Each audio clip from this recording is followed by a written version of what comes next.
Greetings, everybody, and welcome to another episode of Pammy Out Loud. I'm your host, Pamela Walsh, and this is a show about finding community and making connections in all sorts of ways.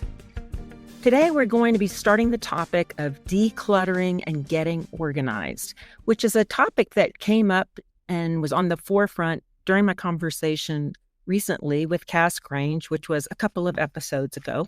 If you haven't heard it, go back and listen. It's about aging well and aging in place. And one of the things that we talked about was the problem of acquiring a lot of things. And then what do you do with these things as you get older? So I want to get into this, but before I do, I have a couple of housekeeping things I wanted to talk about. First, I always mention these show notes. Where exactly are these elusive show notes that I talk about? For those of you that are on various platforms, whatever platform you listen to me on, if you go into the episode of the day, whichever one you're listening to, you will see the link that describes what the show is about. And then also it'll mention my wonderful producers, shout out to Shodi Media, as well as the music, which is produced and created by the very talented Keenan Davis, as well as theoretically links to things that I've talked about during the show. I have to admit that I haven't been particularly good at putting everything in the show notes that I say I'm going to put in there. So I want to give y'all a commitment that I will do a better job about that. But I am just really curious. Does anybody look at the show notes? Like, I've listened to hundreds of podcasts and they always say video in the show notes, link in the show notes. I have never gone to that, but I'm going to still put that material there. I'm also going to encourage you, if you're on Facebook, please join the Pammy Out Loud public Facebook group. We're at about 350 people, I think, now that have joined. And I'm going to be sure and put those notes in the Facebook blog, along with pictures of my guests and anything else that might relate to what we've been talking about. So if you haven't joined the Facebook group, please do. I also want to encourage y'all, if you haven't followed me, you can follow me on Instagram at Pammy_Out Loud. I think there's an underscore in there. And then also you can find me. Oh, yes, you can email me, pammyoutloud@gmail.com. And speaking of that, I got an email just recently about another episode we had. Actually, it was the same episode with Cass, where we talked about the Game On diet. And Kim wrote in and asked if I would talk a little bit more about that book and what the Game On diet was. So I do want to tell you all about that. There will be a link in the show notes, as well as on Facebook, to the book. It is called The Game On Diet, written by Krista Varnoff, V as in Victor, ERNOFF. And she's got kind of an interesting history. She is a showrunner for Grey's Anatomy and was one of the head writers for a number of the seasons. Pretty much they call her the voice of Meredith Grey. She wrote a lot of her dialogue. So anyway, the book is hilarious. It's if you're familiar with Grey's Anatomy, it has a lot of that same type of humor written throughout it. And she wrote the book in conjunction with a partner who provided a lot of the backing for the program parameters. So anyway, that is the book. It is available on Amazon, and I will have it on my Facebook post as well as in the show notes. So now let's get started. What are we talking about today? Well, I'm really excited because I want to deep dive into this topic of decluttering and getting organized. Cass and I brought this up, and, it's one of those things that everybody talks about wanting to do. Some of us are better at it than others. I happen to fall into the category of not being very good at it. I have the best of intentions. I'm always trying, I come from a family that has really good genes as it relates to being organized. My parents are both really good at downsizing things and not having a lot of clutter and miscellaneous things. Every time they have moved from house to house, they have downsized, gotten rid of more. Everything is very organized. And all three of my sisters seem to possess that same gene.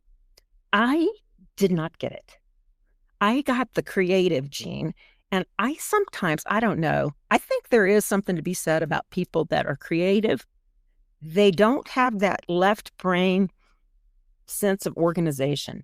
It just doesn't come to me. I wish it did. I have read hundreds and hundreds of books. Well, I don't know. I haven't probably read hundreds. Let's say I've scanned hundreds and hundreds of books. I've listened to them. I've watched a lot of Oprah Winfrey back in the day on getting organized. And it just isn't something that doesn't come, that comes naturally to me.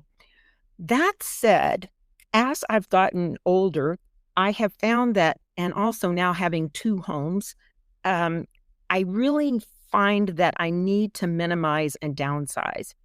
So, one of my big fears, and this is going to sound really morbid, but I swear to God, I have this as a motivator.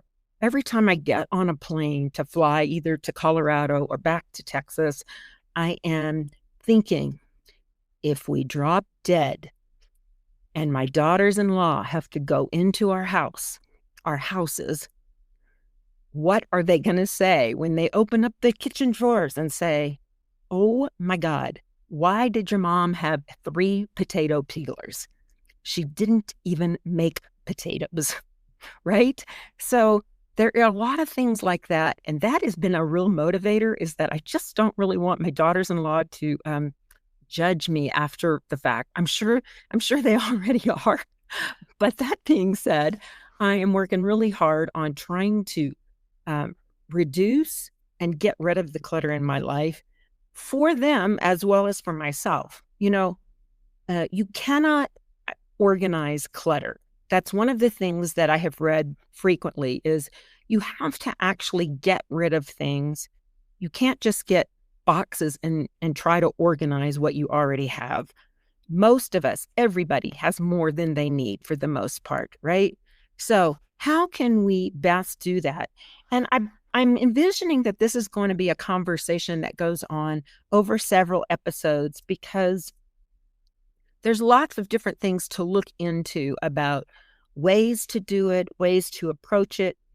And today, what I really want to focus on is, what are the roadblocks to decluttering? What causes us to struggle to get rid of things?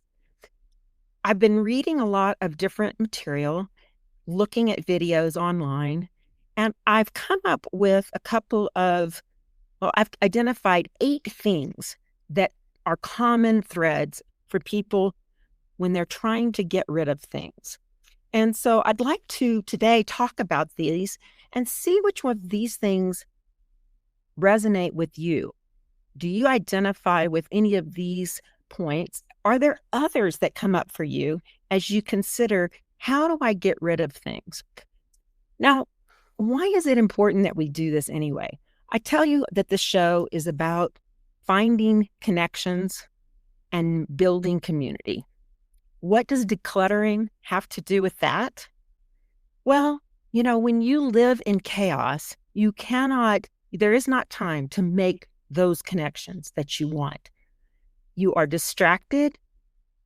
You are frequently, if you suffer with clutter, your things are lost. You're looking for things. You waste time. You're distracted from making the genuine connections with other people. So I believe that there is a lot in the process of decluttering and getting organized that's important in making connections. Most of all, the connection with yourself, to be at peace and to feel relaxed and calmness in the environment that you live. So today, let's talk about some of those roadblocks to decluttering. I've thought of some of the things that come up for me what things are the things that cause clutter in your life? Like I heard there was somebody talked about, stacks of magazines. And there was an organizer who said, stacks of magazines, things or stack of books, a pile of dirty laundry, things like this, they become white noise for you. And what does that mean? You quit seeing them, right? That stack of magazines you're going to go through someday. Magazines maybe not so much as they used to be back in the day. Catalogs were huge for me back when I was raising kids. I had all kinds of catalogs. Now we can do it all online, but when you have a stack of something and it's been sitting there for so long, you quit seeing it, right? You quit seeing it. So the other things that typically come up for people are duplicates, like I said, of kitchen gadgets. We often have things that have been given to us, whether it's gifts or things that we've inherited from other people, things that we collect and save and hold on to with the intention of passing it on to other people. And so with all of that in mind, I want you to start to think about what are the things that you hold on to and why do you do it? And then further, ask yourself, is that the real reason? Like, if you're holding on to things for your adult children, for example, do they even want it? Do they even want it? So, saving it for your kids, that's a big one. And I have told y'all this story about how I saved, I created these boxes for each of my 3 boys, and I put their keepsakes and valuables and things in it that I was saving for them, right? And then when I gave a box to my oldest son and his wife, and held up his little outfit that he came home from the hospital in, and my daughter-in-law said, "Oh, that'll look so cute on our dog Tito." And it just hit me like a ton of bricks. These are my memories. They're not hers. So the first thing you need to ask yourself is, who are you saving this stuff for? And do they really want it? And if it is for your children, ask them, do you want these things? Go ahead and get them on out the door to them. So don't let the idea that your kids want your stuff be a reason that you don't get rid of it, right? So they don't want, I'm reading the book right now. It's called Nobody Wants Your Shit. And that is the truth. And here's the thing too, as we think about this, people, if you don't declutter your stuff, if you don't get rid of it, somebody else is going to have to do it. And that's not a job you really want to put on anyone, right? All right, so let's move on. So number 1, we save things for other people. Second thing, and this is probably just the biggest roadblock to decluttering, is inertia. It is an overwhelming task, and particularly so when stuff has already found a home.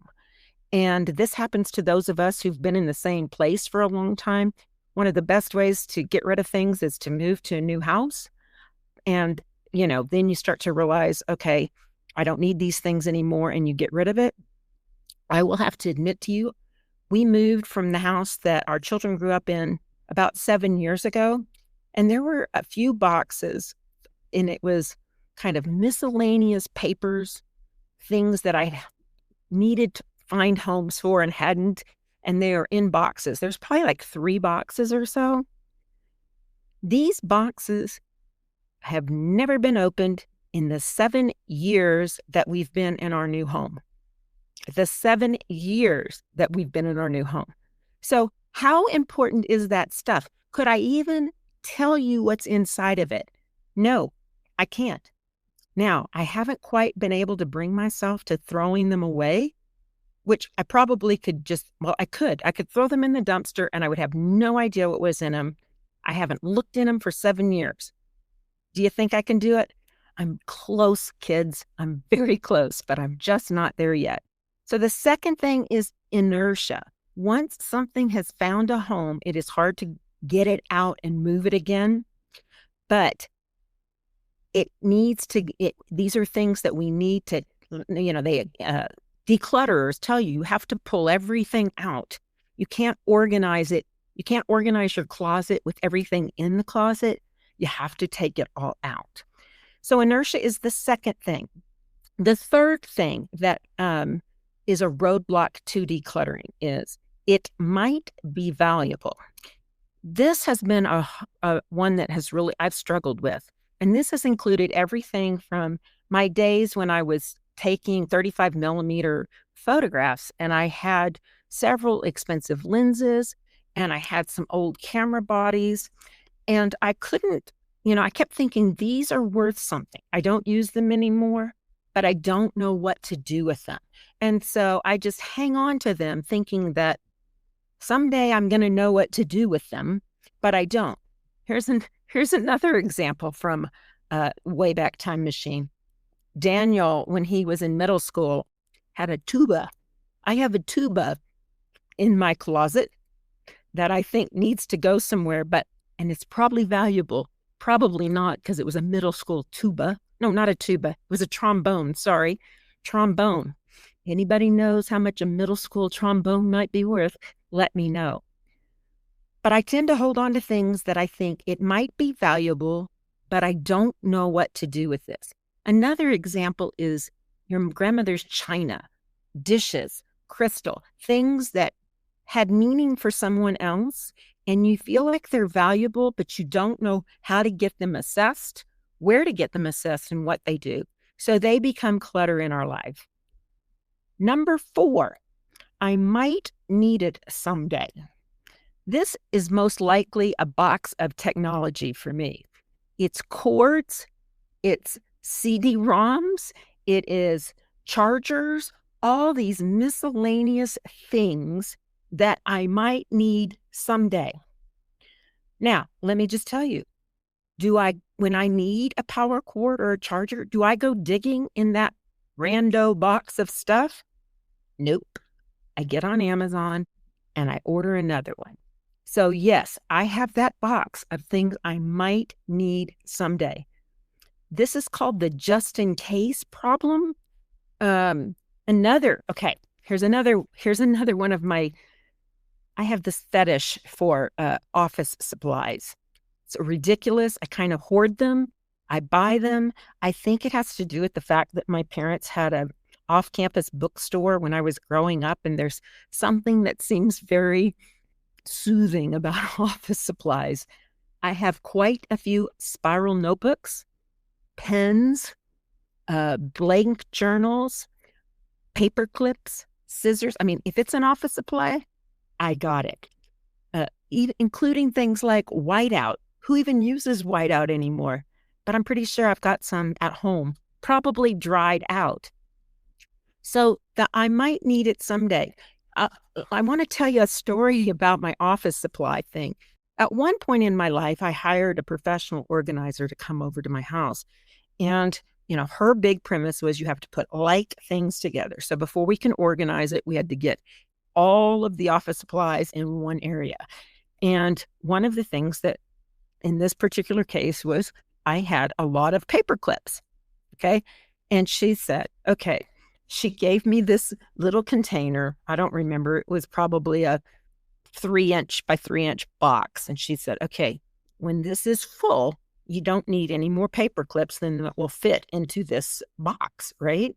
Well, I had more than that box. And I'm just like, what should I do with these? And, I already own them. And she's like, Pam, how many paper clips do you need? Let's suppose you have some major project and you need every paper clip you've ever thought of. How many paper clips is that really, right? Now, I probably had well over 100 paper clips, and that really sunk in that, yeah, there is a point where too many is too many, right? And you need to let go of some of it. So do you hold on to things just in case you might need them someday, right? Whether it's technology cords, office supplies, or your skinny jeans, right? You hang on to those skinny jeans thinking, I might fit back into them one day. Girlfriend, if you fit back into your skinny jeans, You deserve to go out and buy yourself a new pair of skinny jeans. Throw them away because every time you look at them, they make you feel bad that you're not where you want to be. So get rid of those things. So I might need it someday. I'm holding on to it just in case. This is not a good reason to hang on to this clutter that fills our life. The fifth thing that I identified is a really difficult one, and that is I've spent all this money buying these things. Those of you that have crafts or have been into different crafts can probably identify with this. You go through this time where you buy all the accessories that you need, whether it's what was that? Creative memories. Remember that when everybody was making photo albums? It might be stamping. It might be quilting, embroidery, cross stitch, acrylic painting, jewelry making. Lots of crafts fall into this. But we have acquired things because we were interested in something at a time in our life, and we got all these supplies. And now we haven't used them, and it seems wasteful to get rid of it, right? We spent all this money, so we need to hang on to it. This falls into what that sunk cost fallacy, where that because I've spent the money, I need to hang on to it.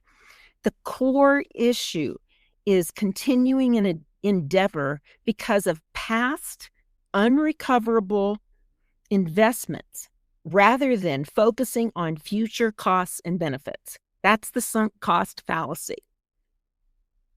Continuing an endeavor because of past unrecoverable investments rather than focusing on future costs and benefits. Another one of those that I think is a problem for a lot of women is makeup and hair products.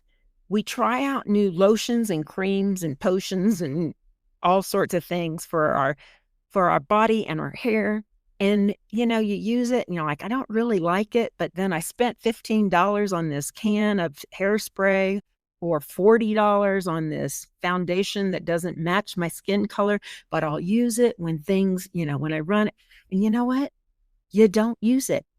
Get rid of it, right? So being wasteful is a really difficult one to overcome as a roadblock to decluttering. The sixth thing that I identified is one that is probably the most difficult for all of us, I think. And that is things that are sentimental. Things that are sentimental just are very challenging to get rid of, right? Some of these are things that are sentimental to ourselves, right? Things that, like I've said, the outfit that my son came home from the hospital in, photographs. Maybe it's a blanket that your grandmother crocheted for you. Sentimental things are very difficult to get rid of. The issue is even more kind of tricky when the sentimentality that's attached to it is it was important to someone else, but it wasn't necessarily important to you. So you need to look at your sentimental things and think about that, right? So here, I'll give you an example of this. There is an organizing expert by the name of Peter Walsh, no relation, but he was popular back in, I think, the 90s, and he wrote a book. And one thing he said in that book really stood out to me, and that was that he would go in to help people clean up their houses, and he would, he would frequently come across something like, and a woman would say, okay, he'd find a box of dishes in the basement, and somebody would say, oh, those are so important to me. Those are my grandmother's dishes. And Peter Walsh would say, no, they're not important to you, because if they're important to you, they wouldn't be in a box underneath several other boxes in the basement collecting dust, right? Things that are important to you need to be put out on display, need to have a treasured spot in your home. It's not important to you if it's in a box stuffed in your basement. And if you don't want it, chances are your daughter isn't going to want it or your grandchildren aren't going to want it. So don't just keep passing it along for somebody else's problem. Make a decision and let go of it. So he said, I'll never forget this, what to do about those dishes. He said, okay, if you don't want to use that whole set of dishes, but you're saying those dishes remind you of your grandmother and you don't want to let them go, he suggests take out one teacup and put that teacup in a curio cabinet or on display on the mantle or somewhere significant and of prominence and important to you. You don't need to hold on the place setting of 12, but just hold on to one teacup and let that be something that reminds you of your grandmother. Then you are truly honoring her and you don't need the whole box down in the basement. In my own life, I did this with my cheerleading jacket. My cheerleading jacket has lots of very good memories to me. I was hanging on to it for a long time. But you know what? A cheerleading jacket, particularly a cheerleading jacket from Canada, is very bulky. And, what did it do? It just took up space in my closet. It took up space in my closet. I couldn't bring myself to getting rid of it, right? It has all these great memories and warm, fuzzy, literally feelings to it. So using Peter Walsh's method, what I did was I cut my name. It had, not an embroidered, but it had a patch, an embroidered patch on my cheerleading jacket that had my name on it. And I removed that from the cheerleading jacket. And then I have used that to make a Christmas stocking, my Christmas stocking, that has that as my name on it. So that every Christmas when I pull it out, I see that and it reminds me of my cheerleading days, my cheerleading jacket, and I got rid of all the other bulk related to it. So the sentimentality thing is an important topic, and it's a difficult topic, but we need to look at creative ways that we can display the things that are important to us without necessarily dedicating the space to taking up that holding on to all of it would take up. A lot of my niece she likes to hang on to the artwork that her children made, but then she did realize that that's too bulky. So she's been taking digital photographs of the artwork and then getting rid of all of the bulk of the artwork. So we'll talk about more strategies as we get further into this topic of other things to do. But sentimentality is a big roadblock to decluttering. The seventh thing is another kind of a tricky psychological one, if you ask me, and that is called giving up identity or the sense of self by letting go of things. And what that meant, I had to read a little bit up on this one, but it made perfect sense when I did.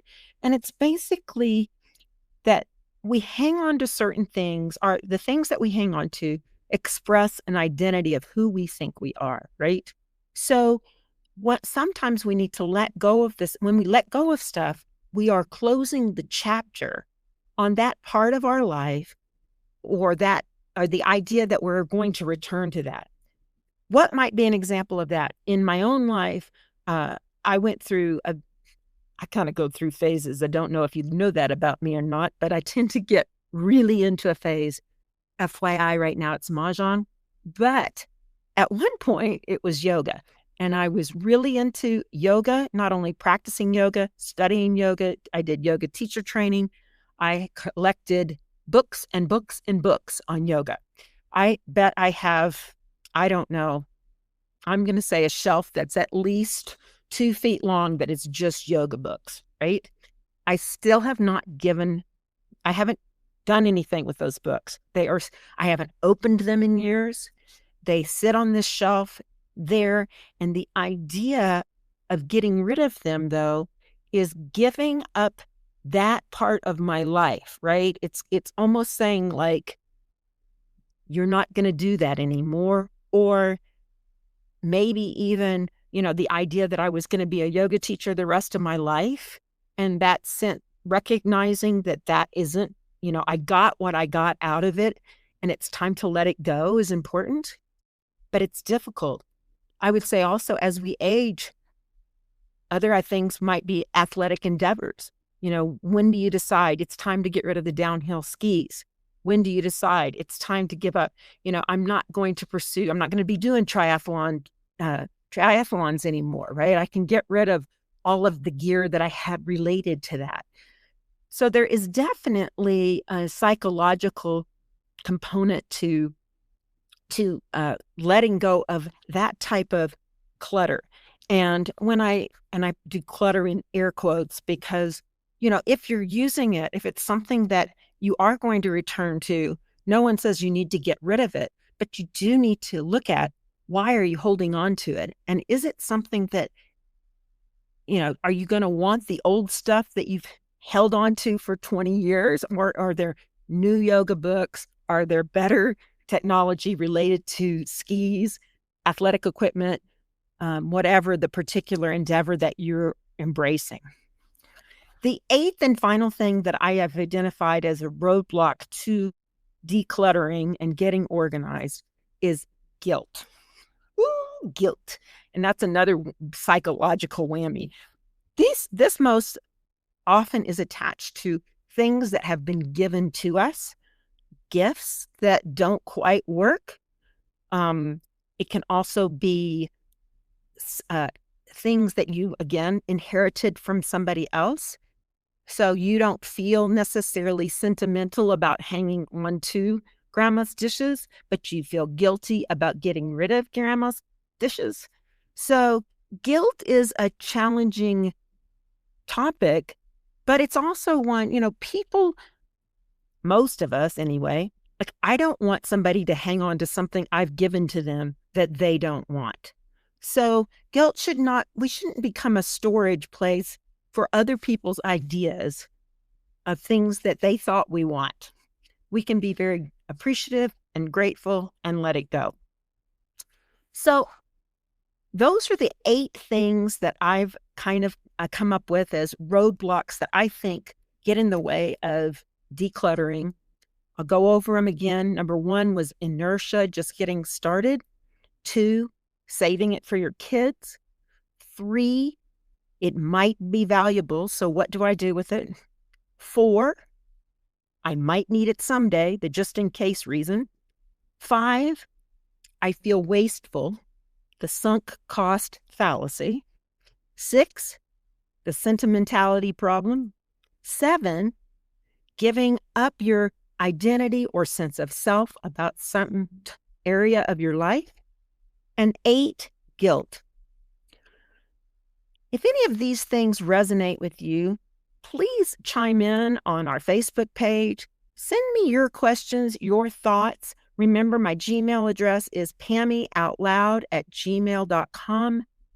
I think that this will be an interesting ongoing topic as we talk about how do we manage these things and how can we do a better job so that, we don't leave this disorganized mess behind for our children. But more importantly, decluttering and organizing our life gives you a sense of peace that allows you to thrive and make connections now. So you want to do it for yourself as well as the people that you love. And remember, keep speaking out loud. Until the next time I see you, because kids, grit in your teeth gives you TMJ. Peace out.